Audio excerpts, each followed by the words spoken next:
Hello friends, स्वागत है आप सबों का एविशी एकेडमी पर। फ्रेंड्स, आज के इस क्लास में खान सर के पॉलिटी वाले नोट्स को देखने वाले हैं। आप में से जो भी लोग नए हो, आप एक बार प्ले लिस्ट आकर चेक कर लीजिएगा। अगर आपको खान सर का और भी क्लास देखना हो तो आप लोग प्ले लिस्ट आकर ज़रूर चेक कर लीजिएगा। यहाँ पर आपको ढेर सारा क्लास यानी कि हर एक टॉपिक का क्लास आपको मिल जाएगा। आज का यह क्लास नंबर 2 है। आप में से जिन लोगों ने इसका क्लास नंबर 1 नहीं देखा है, आप इस क्लास को ख़त्म होने के बाद थंबनेल जब शो करेगा तो उसे टच करके दूसरे वाले क्लास को भी ज़रूर देख लीजिएगा। देखिए, अनुच्छेद के बारे में अच्छे से समझने को मिलेगा आज के इस क्लास में। एक एक अनुच्छेद में क्या क्या दिया गया है काफ़ी अच्छे से डिफाइन किया गया है। आइए समझते हैं। राज्य के नीति निर्देशक तत्व, भाग 4, अनुच्छेद 36 से 51 तक। यहाँ पे आप लोग बस इतना ध्यान रखिएगा, जिस तरह से यह लिखावट है शायद आपके फ़ोन के स्क्रीन में शायद बहुत छोटा दिख रहा होगा। आप लोग फ़ोन को रोटेट कर लें, काफ़ी अच्छे से आपको फिर दिखेगा। अच्छे से पढ़िए, समझिए। देखिए, इसे भाग 4 में अनुच्छेद 36 से 51 के बीच में रखा गया है। इसे आयरलैंड के संविधान से लिया गया है। राज्य के नीति निर्देशक तत्व के बारे में पूछा जाता है ना, कहाँ से लिया गया है? आयरलैंड के संविधान से। तथा आयरलैंड ने स्पेन के संविधान से लाया है। ये ऐसे तत्व हैं जो देश के लिए आवश्यक होते हैं, किंतु संविधान बनते समय सरकार के पास इतने धन या संसाधन नहीं थे जो उन्हें उपलब्ध करा सके। अतः यह सरकार की इच्छा पर निर्भर है। जिस कारण के.टी. शाह ने कहा है कि नीति निर्देशक तत्व उस चेक के समान है जिसका भुगतान बैंक अपनी इच्छा अनुसार करता है। नीति निर्देशक तत्व का उद्देश्य सामाजिक तथा आर्थिक लोकतंत्र की स्थापना करना होता है। ध्यान रखेंगे। अब यहाँ पे समझते चलिए। 36 में राज्य के नीति निर्देशक तत्व के बारे में यानी कि जो परिभाषा होता है ये दिया गया है। अनुच्छेद 37, इसे न्यायालय द्वारा लागू नहीं कराया जा सकता है, अर्थात यह न्यायालय द्वारा परिवर्तनीय नहीं है, यह वाद योग्य नहीं होता है। अनुच्छेद 37 के बारे में स्पेशली आपसे अगर पूछ लिया जाएगा क्या इसे न्यायालय के द्वारा लागू करवाया जा सकता है, तो आप आराम से बता देंगे जी नहीं लागू करवाया जा सकता है। किसके द्वारा नहीं? तो 36 के बाद जो 37 आता है, 36 में परिभाषा और 37 में जो लागू करने की बात है, न्यायालय इसे लागू नहीं करवा सकता है। 38, लोक कल्याण की अभिवृत्ति, अर्थात सरकार जनता के लिए कल्याण करेगी, जैसे राशन कार्ड वगैरह है, ये किस में दिया गया? अनुच्छेद 38 में। यानी कि अनुच्छेद 38 का कहना है कि लोक कल्याण के लिए अभिवृत्ति यानी कि सरकार जनता का कल्याण करेगी। ये बात किस में कही गई है? अनुच्छेद 38 में। 37 में दिया हुआ है कि लागू न्यायालय के द्वारा नहीं करवाया जा सकता है। 36 में परिभाषा है। आइए 39 को देखते हैं। समान काम के लिए स्त्री पुरुष को समान वेतन तथा संसाधनों का उचित वितरण करवाया जाएगा। अनुच्छेद जो 39 है, 39 है, इसमें समान काम के लिए स्त्री पुरुष को समान वेतन और संसाधनों का उचित वितरण करवाया जाएगा। किसके तहत? अनुच्छेद 39 यानी कि 39 के तहत। अब 39 में एक और सेक्शन है क, इसमें निःशुल्क विधि का मतलब होता है कानून, सहायता मिलने का बात की गई है। अनुच्छेद 40 ग्राम पंचायत के संगठन से जुड़ा हुआ है। काफ़ी अच्छे से आप जानते हो अनुच्छेद 40 काफ़ी बार एग्जाम में, हर एक एग्जाम में पूछ ही लिया जाता है। अनुच्छेद 40 ग्राम पंचायतों का संगठन से है। अनुच्छेद 41 जो है 41, ध्यान रखें कुछ दशाओं में सरकारी सहायता, जैसे में काम, शिक्षा प्राप्त करना, वृद्धा पेंशन है, विधवा पेंशन है, विकलांग को साइकिल वगैरह देना ना, ये सभी किस में बात दी गई है? अनुच्छेद 41 में। ध्यान रखिएगा, अनुच्छेद 41 में कुछ दशाओं में सरकारी सहायता, काम, शिक्षा प्राप्त करना, जैसे वृद्धा पेंशन है, विधवा पेंशन है, विकलांग को साइकिल दिया जाना है, सब किस में है? 41 में है। 42, न्याय संगत कार्य की मनोचित दशा तथा प्रस्तुति सहायता उपलब्ध कराना, जैसे गर्भवती महिला द्वारा कठोर शारीरिक श्रम न करना। यानी कि न्याय संगत कार्य की मनोचित जो दिशा है, साथ ही साथ प्रस्तुति सहायता वगैरह करना, जैसे गर्भवती महिला के द्वारा कठोर शारीरिक काम ना करवाया जाए, ये सब बात किस में है? 42 में है। आ जाइए 43, निर्वाह योग मजदूरी, अर्थात इतना वेतन दिया जाए कि परिवार चला सके, जिसे आप कुटीर उद्योग कहते हो। देखिए 36 में परिभाषा, 37 में दिया हुआ है कि न्यायालय इसे लागू नहीं करेगा, 38 में है लोक कल्याण के लिए अभिवृत्ति यानी कि सरकार जनता का कल्याण करेगी, 39 में समान काम के लिए समान वेतन, आप ध्यान रखिएगा। 39 के क में निःशुल्क विधि यानी कि कानूनी सहायता की बात की गई है और ये 42वां संविधान संशोधन 1976 के तहत जोड़ा गया था।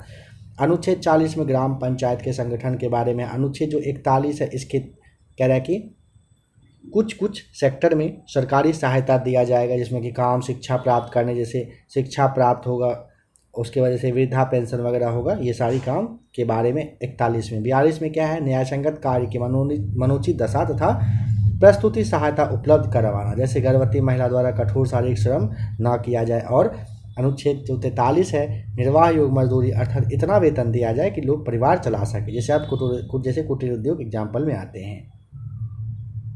अनुच्छेद 43 के क में उद्योग प्रबंध कामगारों की भागीदारी के बारे में बात की गई है। 44 में समान सिविल संहिता, अर्थात सभी धर्मों के लिए विवाह एवं तलाक की शर्तें समान रहेगी, भले ही विवाह की रीतियां अलग हो। समझ गए? 44 में समान सिविल संहिता अर्थात सभी धर्मों के लिए विवाह तलाक की शर्त वगैरह एक होगा, विवाह का जो तरीका होता है वो अलग हो सकता है, ये चलेगा। ध्यान देने वाली बात है, अपराध के कानून को दंड संहिता तथा चुनाव के कानून को आचार संहिता कहते हो। आचार संहिता जब भी इलेक्शन होता है तो आप हर बार सुनते हैं, और जब कोर्ट वगैरह के द्वारा कोई भी फैसला दिया जाता है, किसी को कुछ दंड दिया जाता है तो उसे क्या कहते हैं, उसे दंड संहिता कहते हैं। अनुच्छेद 45 को देखिए, 6 वर्ष से कम आयु के बच्चों के स्वास्थ्य का ध्यान रखना सरकार की जिम्मेदारी है और 6 से 14 वर्ष के आयु के बच्चों का निःशुल्क शिक्षा देना सरकार की ये जिम्मेदारी होती है। ठीक है। अनुच्छेद 46 SC ST और OBC के लिए विशेष आरक्षण की बात अनुच्छेद 46 में की गई है। अनुच्छेद 46 में क्या है, SC ST और OBC के लिए विशेष आरक्षण की बात। अनुच्छेद 47 सरकार पोषायुक्त आहार उपलब्ध कराएगी तथा नशीली दवाई एवं शराब पर प्रतिबंध लगाएगी। अनुच्छेद 47 में है। काफ़ी बार पूछा गया है एग्जाम में, अगर आप बिहार का एग्ज़ाम देंगे या फिर गुजरात वगैरह का एग्ज़ाम देंगे जहाँ पे शराबबंदी है, वहाँ पर यह सवाल आपसे बन सकता है। नशीली दवाई है, शराब पर प्रतिबंध जो लगाया गया है, किस अनुच्छेद के तहत, ये 47 के तहत। 48 का क देखिए, पर्यावरण वन तथा वन्य जीव की रक्षा करना सरकार का कर्तव्य होगा और ये 42वें संविधान संशोधन 1976 के तहत जोड़ा गया था। 48 का क। अनुच्छेद 49 राष्ट्रीय स्मारकों की रक्षा करना सरकार का कर्तव्य होगा। अनुच्छेद 50 कार्यपालिका से न्यायपालिका को अलग करना। और अनुच्छेद 51 अंतर्राष्ट्रीय शांति को बढ़ावा देना, अंतर्राष्ट्रीय विवादों को मध्यस्थता द्वारा सुलझा देना। इसी अनुच्छेद के तहत भारत UNO का सदस्य बना था। आइए एक बार फटाफट रिवाइज कर लेते हैं। 43 के क के तहत उद्योग प्रबंध में कामगारों की भागीदारी। 44 में समान सिविल संहिता मतलब सभी धर्मों के लिए समान नियम कानून, शादी है, तलाक है, इन सब के लिए रहेगा। अपराध के कानून को कह रहा है दंड संहिता और चुनाव के कानून को आचार संहिता कहते हैं। अनुच्छेद 45 के तहत 6 वर्ष से कम आयु के बच्चे के स्वास्थ्य का जो ध्यान रखना है वो किसका जिम्मेदारी बनता है, ये सरकार का बनता है। और 6 से 14 वर्ष के आयु के बच्चों की निःशुल्क शिक्षा देना सरकारी जिम्मेदारी है। आपको यह भी ध्यान रखना है कि काम भी आप नहीं करवा सकते हैं 14 वर्ष के कम आयु के बच्चों से। नोट करने वाली बात है, शिक्षा के अधिकार को मूल अधिकार बनाकर 21 के क में जोड़ दिया गया। ठीक है। और ये 86वां संविधान संशोधन 2002 के तहत जोड़ा गया है। अनुच्छेद 46 के तहत SC ST और OBC के लिए विशेष आरक्षण की बात की गई है। अनुच्छेद 47 के तहत सरकार पोषायुक्त आहार उपलब्ध कराएगी तथा नशीली दवाई के साथ साथ जो शराब है इस पर क्या है, प्रतिबंध यानी कि बैन लगाने का काम करेगी 47 के तहत। 48 के क के तहत पर्यावरण वन तथा वन्य जीव की रक्षा करना सरकार का ही कर्तव्य होगा। किसके तहत, 48 के क के तहत। और ये 42वें संविधान संशोधन 1976 में दिया गया है। 49 अनुच्छेद 49 के तहत राष्ट्रीय स्मारकों की रक्षा करना सरकार का ही कर्तव्य होगा। किसके तहत, 49 के तहत। अनुच्छेद 50 में कार्यपालिका से न्यायपालिका को अलग करना के बारे में दी गई है। अनुच्छेद 51 अंतर्राष्ट्रीय शांति को बढ़ावा देने के लिए आप काम करेंगे। किसके तहत, अनुच्छेद 51 के तहत। अंतर्राष्ट्रीय विवादों की मध्यस्थता द्वारा सुलझा देना, इसी अनुच्छेद के तहत कहिए कि भारत UNO का सदस्य बन गया था। अब यहाँ पे नीति निर्देशक तत्वों का वर्गीकरण किया गया है, समझिए। नीति निर्देशक तत्व को 3 भाग में बांटते हैं, ठीक है। गांधीवादी, समाजवादी, वैश्विक या फिर उदारवादी। गांधीवादी में ये सारे अनुच्छेद आते हैं 40, 43, 46, 47। समाजवादी में 38, 39, 39 का क, 41, 42 और 43 आता है। वैदिक कहिए या फिर उदारवादी कहिए, इसमें 44, 45, 48, 48 का क, 49, 50 और 51 आता है। देखिए, एक आया था मिनर्वा मिल्स वाद करके, कह रहे कि मिनर्वा मिल मुकदमे में न्यायालय ने कहा कि सरकार नीति निर्देशक तत्व या मूल अधिकार दोनों पर ध्यान दें, अर्थात संतुलन बनाए रखें।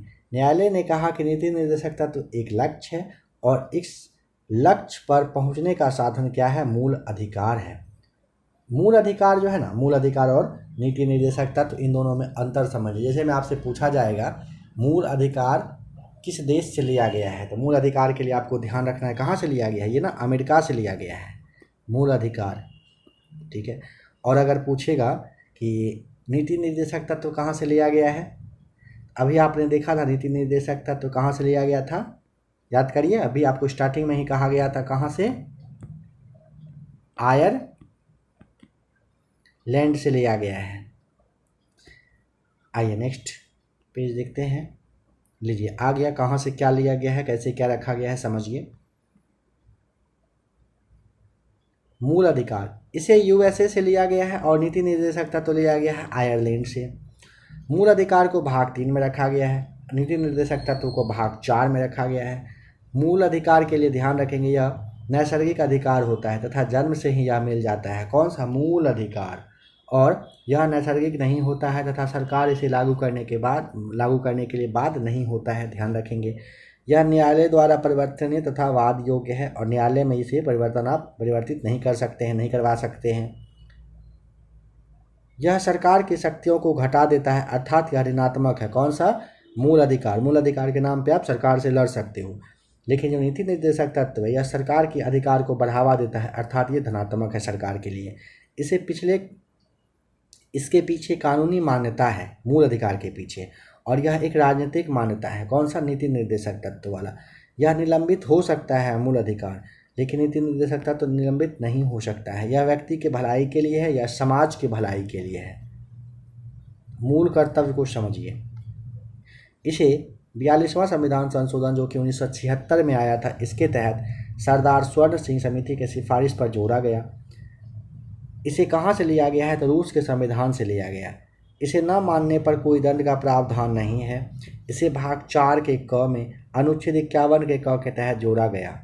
मूल संविधान में मूल कर्तव्य नहीं थे, ध्यान रखेंगे। मूल संविधान में पूछा जाएगा, ध्यान बताइएगा कि मूल कर्तव्य नहीं थे। 42वें संविधान संशोधन 1976 के द्वारा 10 कर्तव्य तथा 86वां संशोधन के द्वारा एक और मौलिक कर्तव्य को जोड़ दिया गया और संख्या इसकी हो गई 11। कौन कौन सा 11 है, आप इसे याद कर सकते हैं।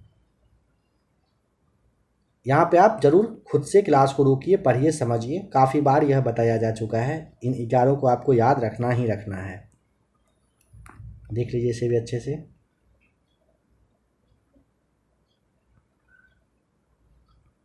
आ जाइए भाग 5 यूनियन को समझते हैं। देखिए, अनुच्छेद 52 से लेके 151 तक कह रहे राष्ट्रपति यानी कि प्रेसिडेंट के बारे में है। क्या क्या है समझिए। देखिए,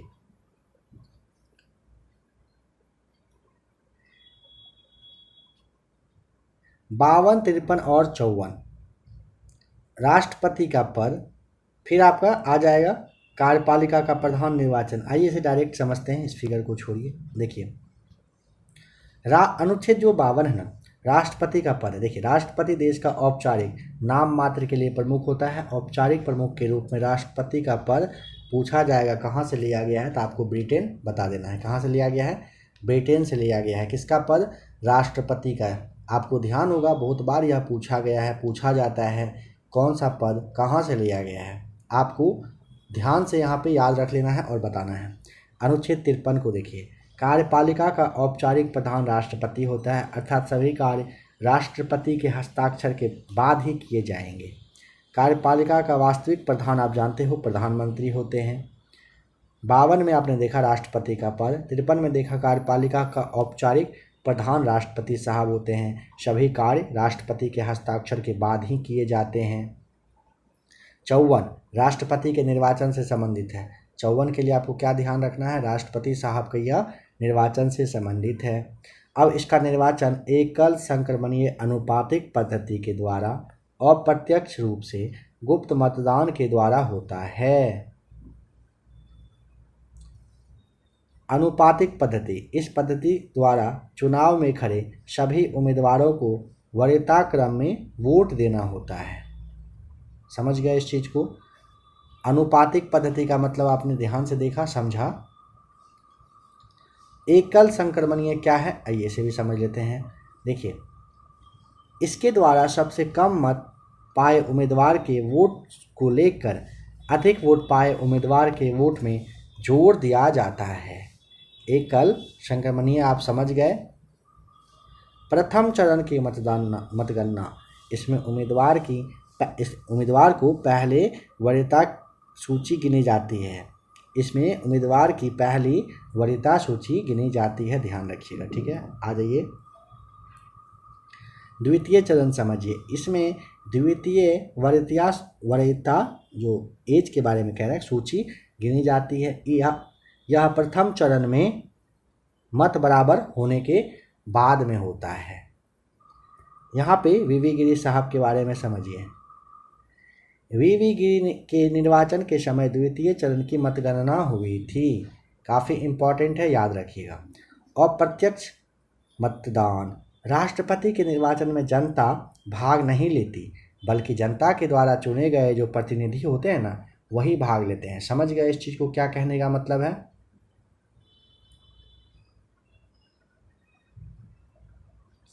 कह रहे हैं ना, अप्रत्यक्ष मतदान, राष्ट्रपति के निर्वाचन में जनता भाग नहीं लेती है, यानी कि हम लोग भाग नहीं न लेते हैं। हम लोग के द्वारा जो चुने गए विधायक सांसद वगैरह होते हैं वही लोग भाग लेते हैं, उसी के बारे में कहा गया अप्रत्यक्ष मतदान, इसीलिए कहा जाता है। राष्ट्रपति का निर्वाचन मंडल, राष्ट्रपति का निर्वाचन मंडल में लोकसभा, राज्यसभा तथा सभी राज्य 29+2 दिल्ली और पांडिचेरी।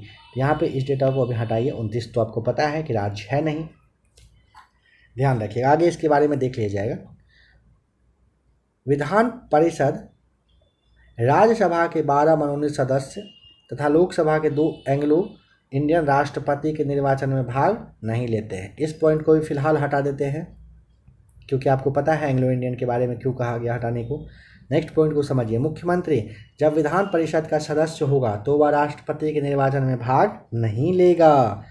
69वां संविधान संशोधन जो 1990 में हुआ था, इसके द्वारा दिल्ली तथा पांडिचेरी में विधानसभा का गठन किया गया। ध्यान रखें, 69वां संविधान संशोधन 1990 के द्वारा दिल्ली तथा पांडिचेरी में विधानसभा का गठन किया गया। 70वां संशोधन 1990 के द्वारा राष्ट्रपति के निर्वाचन मंडल में दिल्ली तथा पांडिचेरी को राष्ट्रपति के निर्वाचन मंडल में शामिल किया जा चुका है।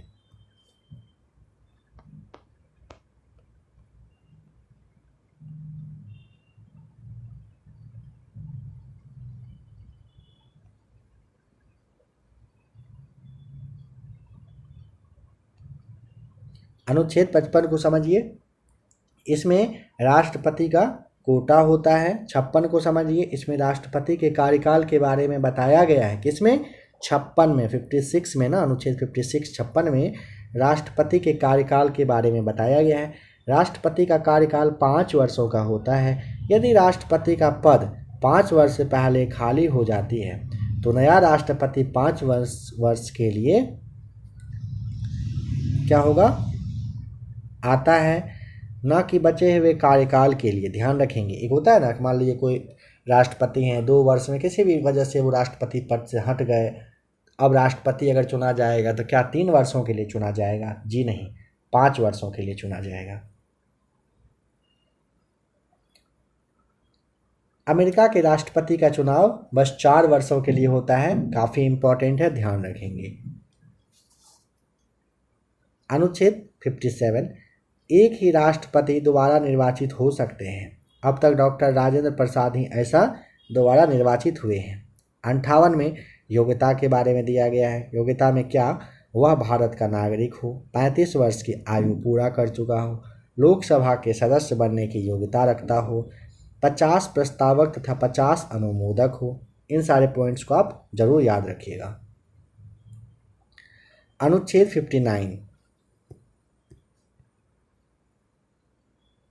दशाएं और शर्तें।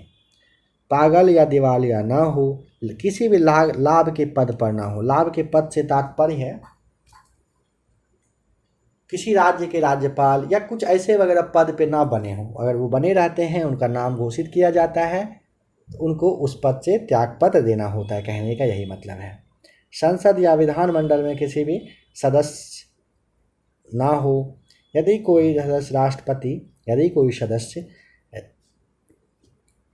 राष्ट्रपति निर्वाचित हो गया हो तो उसे शपथ लेने से पूर्व अपने सदन की सदस्यता त्यागनी पड़ती है। सरकारी नौकरी लाभ का पद कहलाता है। सांसद, मंत्री, विधायक लाभ के पद नहीं है, ये जनता के सेवक हैं। अनुच्छेद 60 यानी कि 60 को समझिए। राष्ट्रपति को शपथ दिलाने का कार्य सर्वोच्च न्यायालय के मुख्य न्यायाधीश करते हैं।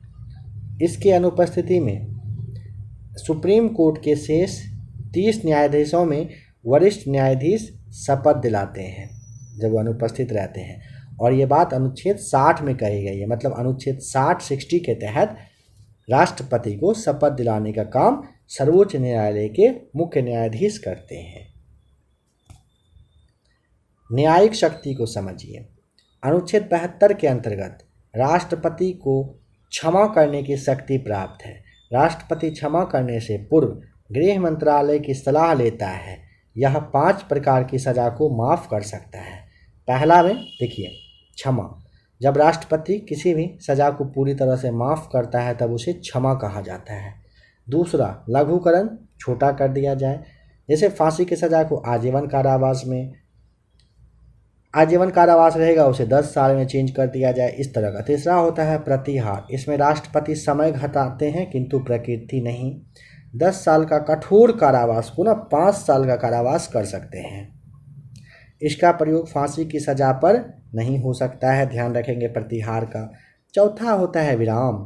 किसी कैदी के स्वास्थ्य अगर उचित ना हो तो उसकी सजा पर राष्ट्रपति कुछ समय के लिए रोक लगा देती है। प्रतिलंबन। राष्ट्रपति जब फांसी की सजा को कुछ समय के लिए रोक लगाता है तो उसे प्रतिलंबन कहते हैं, ठीक है। यह इसलिए लगाया जाता है कि कैदी दया याचिका अपील कर सके। ध्यान देने वाली बात है, राष्ट्रपति सिविल कोर्ट तथा सेना की कोर्ट दोनों की सजा को माफ़ कर देते हैं, जबकि राज्यपाल केवल सिविल कोर्ट की सजा को माफ़ कर सकते हैं, और वो भी मौत की सज़ा को छोड़कर। मतलब सिविल कोर्ट जो होता है ना, हर एक ज़िले में जो एक कोर्ट होता है, उसमें मान लीजिए किसी को कोई नॉर्मल सा सज़ा वगैरह दिया गया है तो वो इंसान राज्यपाल के पास क्षमादान के लिए एप्लीकेशन लगा सकते हैं। राज्यपाल भी सज़ा माफ़ कर सकता है किंतु फांसी और सेना की सज़ा को वो माफ़ नहीं कर सकते हैं, ध्यान रखिएगा। अमेरिकी राष्ट्रपति भी सेना की सज़ा को माफ़ नहीं कर सकता है। अमेरिका के राष्ट्रपति भी क्या करते हैं, सज़ा को माफ़ नहीं कर सकते हैं, सेना की सज़ा को। सैन्य शक्ति। यह तीनों सेना का प्रधान होता है, अतः यह किसी भी देश से युद्ध विराम की घोषणा करते हैं।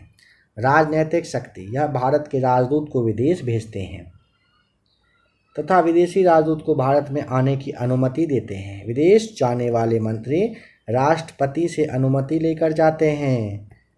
राष्ट्रपति का आपातकालीन शक्ति को समझिए। राष्ट्रीय आपात अनुच्छेद 352। जब किसी विदेशी आक्रमण हो जाए या सशस्त्र विद्रोह हो जाए तो मंत्रिमंडल की सिफारिश पर राष्ट्रपति राष्ट्रीय आपात की घोषणा कर देते हैं। घोषणा के 30 दिन के अंदर संसद के दोनों सदनों द्वारा राष्ट्रीय आपात का अनुमोदन करना आवश्यक है। यदि राज्यसभा कर दिया तथा लोकसभा भंग है तो नई लोकसभा 30 दिन के भीतर अनुमोदन करेगी। दोनों सदनों के दोनों सदनों में अनुमोदक मिलने के बाद आपात 6 माह तक लागू, अनुमोदक अनंत काल तक बढ़ाया जा सकता है। यदि राष्ट्रपति बिना मंत्रिमंडल सिफारिश के आपातकाल लागू कर देता है तो इस चुनौती को कोर्ट में इसको चुनौती दी जा सकती है। यह जो अभी आपने पॉइंट देखा ना, इसके बारे में फिर से किसी और क्लास में अच्छे से देखेंगे। इसमें मूल अधिकार स्थगित कर दिया जाता है, देश की संघीय ढांचा प्रभावित हो जाता है। अनुच्छेद 352 जब लागू रहता है तो अनुच्छेद 358 स्वतः लागू हो जाता है, दी गई विभिन्न प्रकार की स्वतंत्रता को स्थगित कर देता है। ध्यान रखिएगा। अनुच्छेद 359 359 आपातकाल के दौरान राष्ट्रपति को यह अधिकार होता है कि वह अनुच्छेद 20 और 21 को छोड़कर किसी भी मूल अधिकार को स्थगित कर सकता है। काफ़ी इंपॉर्टेंट पॉइंट है, इसे भी जरूर याद रखिएगा। अनुच्छेद 359 कह रहे आपातकाल के दौरान राष्ट्रपति को यह अधिकार देता है कि वह न अनुच्छेद 20 और 21 को छोड़कर किसी भी मूल अधिकार को स्थगित कर सकता है। फिर है राज्य सरकार शक्ति विहीन हो जाती है, राज्य सरकार का कोई काम हो नहीं जाता, रह नहीं जाता है। संसद राज्य सूची के विषय में कानून बना सकता है, किंतु यह प्रभावी केवल 1 साल तक रहता है। अब तक 3 बार राष्ट्रीय आपात लगा है, ठीक है। कितने बार? 3 बार। 62 में, 71 में, 75 में। 62 में लगा था चीन के युद्ध की वजह से, 71 में बांग्लादेश संकट की वजह से, 75 में आंतरिक अशांति की वजह से लगा था। इसमें लोकसभा का कार्यकाल 1 वर्ष के लिए बढ़ाया जा सकता है। राजकीय आपात या राष्ट्रपति शासन यह तब लगाया जाता है जब राज्य का संवैधानिक ढांचा विफल हो जाए। अनुच्छेद 355 में कहा गया है कि प्रत्येक संविधान के अनुरूप शासन करेगी, अर्थात बहुमत की सरकार के द्वारा ही शासन होगा। अनुच्छेद 365 में कहा गया है कि राज्य केंद्र सरकारों के दिशा निर्देश पर कार्य करेगी। यदि इन 355 और 365 का कोई राज्य उल्लंघन करेगा तो राज्यपाल की सूचना पर मंत्रिमंडल की सिफारिश पर उस राज्य में राष्ट्रपति आपात लागू किया जा सकता है। राजकीय आपात का अनुमोदन 60 दिन के भीतर करना होता है।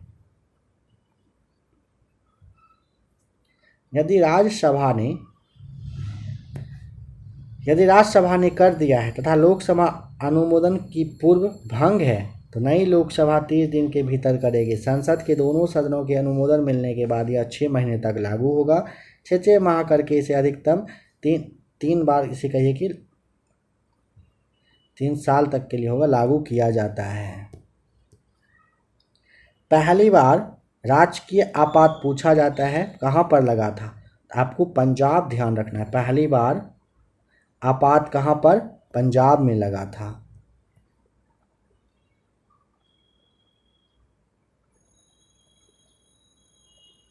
राजकीय आपात का प्रभाव फर्स्ट में है, राज्य की सारी शक्तियां राज्यपाल के हाथ में जाएगी, मुख्यमंत्री शक्ति विहीन होगा, राज्य की विधायी शक्तियां सांस के पास चली जाती है, राज्य का बजट संसद में प्रस्तुत करना होता है। राजकीय आपात के दौरान हाई कोर्ट में कार्य प्रभावित नहीं होते हैं, ध्यान रखिएगा। वित्तीय आपात अनुच्छेद 360 में दिया गया है, इसे यूएसए के संविधान से लिया गया, यानी कि वित्तीय आपात जो कि 360 में है, यूएसए के संविधान से लिया गया है। इसे तब लगाया जाता है जब देश में वित्तीय स्थिति काफ़ी खराब हो। इसे मंत्रिमंडल की सलाह पर राष्ट्रपति लगाते हैं। संसद के दोनों सदनों द्वारा 60 दिन के अंदर अनुमोदन करना इसका अनिवार्य रहता है। फिर है, यदि राज्यसभा ने अनुमोदन कर दिया है तथा लोकसभा भंग है, नई लोकसभा 30 दिन के भीतर इसे अनुमोदित करेगी। एक बार अनुमोदक मिलने के बाद जब तक संसद नहीं हटती है तो यह नहीं हटता है। फिर है, यह अभी तक क्या हुआ है? लागू नहीं हुआ है, ध्यान रखेंगे। प्रभाव फर्स्ट में है, राष्ट्रपति के वेतन को छोड़कर शेष सरकारी कर्मचारी के वेतन काट लिए जाते हैं। वित्तीय आपात में सरकारी खर्च में कटौती की जाती है, टैक्स बढ़ा दिया जाता है। देखिए, राष्ट्रीय आपात अनुच्छेद 352 30 दिन के अंदर ये संसद का अनुमोदन होगा और लोकसभा में भी 30 दिन। राजकीय आपात 356 में है, 60 दिन के अंदर अनुमोदन होगा और लोकसभा में इसमें भी 30 ही दिन। वित्तीय आपात जो कि अनुच्छेद 360 में है, 60 दिन के अंदर संसद का इसे अनुमोदन मिलना होता है और लोकसभा 30 दिन में से अनुमोदित करती है। राष्ट्रपति का विशेषाधिकार शक्ति देखिए, इस शक्ति का प्रयोग राष्ट्रपति अपने इच्छानुसार करते हैं। इसका प्रयोग लोकसभा के त्रिशंकु होने पर किया जाता है, अर्थात किसी को बहुमत नहीं मिलने पर होता है। ठीक है, जब लोकसभा में किसी को बहुमत नहीं मिलता है तो राष्ट्रपति किसी भी दल के नेता को पीएम घोषित कर देते हैं और 30 दिन के भीतर बहुमत सिद्ध करने के लिए कह देते हैं। यदि उसने 30 दिन के भीतर बहुमत सिद्ध कर दिया तो वही पीएम होगा, अन्यथा दोबारा चुनाव होता है। अब आइए राष्ट्रपति का वीटो शक्ति को समझते हैं। विधेयक को रोकने की शक्ति को वीटो शक्ति कहते हैं। 3 प्रकार की यह होती है। एक है अत्यंतकारी वीटो, दूसरा है निलंबनकारी, तीसरा होता है पॉकेट वीटो। सबसे पहले पॉकेट वीटो यानी कि जेब वीटो को समझिए। जब राष्ट्रपति किसी विधेयक पर न अपना हस्ताक्षर करे, न ही उसे पुनर्विचार के लिए लौटाए, बल्कि उसे अपने ही पास रख ले, उसे पॉकेट वीटो कहते हैं, मतलब पॉकेट में रख लिया गया। निलंबनकारी, राष्ट्रपति जब पुनर्विचार के लिए लौटाते हैं। और एक आता है आपका अत्यंतकारी वीटो, राष्ट्रपति जब विधेयक को पूरी तरह से रद्द कर देते हैं तो उसे अत्यंतकारी वीटो कहते हैं। अब यह समाप्त हो चुका है, ध्यान रखेंगे। डाक संशोधन विधेयक 1986 पर राष्ट्रपति, नाम है क्या, ज्ञानी जैल सिंह। काफ़ी बार यह सवाल पूछा जा चुका है। इन्होंने जेब वीटो का प्रयोग किया था। ठीक है, एक बार किया गया था।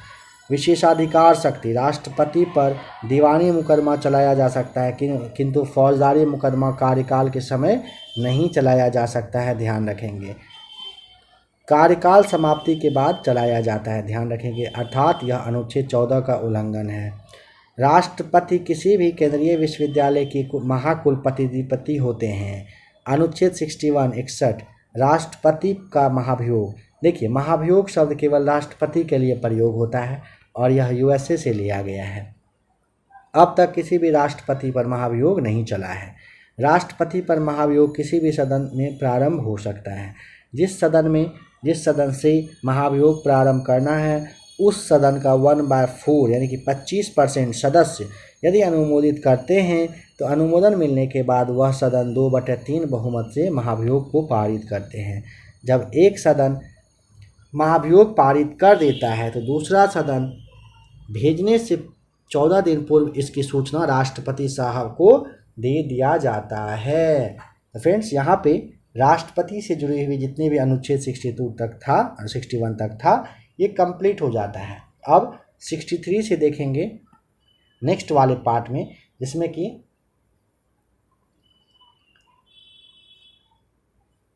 उपराष्ट्रपति के बारे में अब पढ़ेंगे। नेक्स्ट जो इसका क्लास आएगा आपको क्लास देखने को मिल जाएगा, प्लेलिस्ट आकर चेक कर लीजिएगा।